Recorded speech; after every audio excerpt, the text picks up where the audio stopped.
Hello everyone, welcome to holistic academy. આજે આપણા સાથે પ્રેઝન્ટ છે Hemanshu Parekh sir, retired GAS and x secretary of GPSC. નમસ્કાર.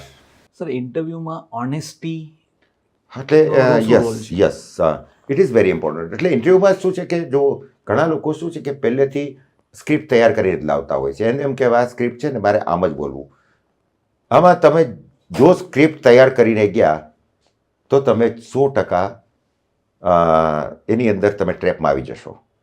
કારણ કે ઘણી વખત એટલે એ તમારી જે છે ને સુપરફિશિયલ એટીટ્યૂડ છે એ છતો થઈ જાય, અને એ છતો થઈ જાય પછી ઘણી વખત છે ને ઘણાને કહેવામાં આવ્યું કે તમારા વ્યક્તિત્વની સ્ટ્રેન્થ શું છે. એટલે સ્ટ્રેન્થ તો સામાન્ય બધા એમ જ કે વ્યક્તિ મારી સ્ટ્રેન્થ હું આઈ એમ એ ગુડ લીડર. હવે તમે તમારી પોતાની જાતને સર્ટિફિકેટ આપો છો ગુડ લીડર, તો જસ્ટિફાઈ કરો.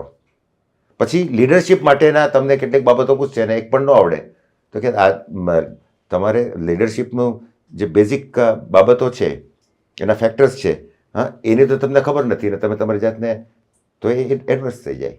એટલે એની કરતાં જે કાંઈ હોય એને બાબતે તમારે ખૂબ જ નૈસર્ગિક રીતે પેશ આવો. જો નૈસર્ગિક રીતે પેશ આવો તો તમને કદાચ બહુ વધારે સામાવાળાને આંજી નાખવા માટે કે પ્રભાવિત કરવા માટે એમ નહીં કરી શકો, પરંતુ નુકસાન તો નહીં જ જાય. આ મોટી વસ્તુ એ છે, તમે ખૂબ જ ઓનેસ્ટ રહેશો અને નેચરલ રહેશો, એ મોટો ફાયદો છે.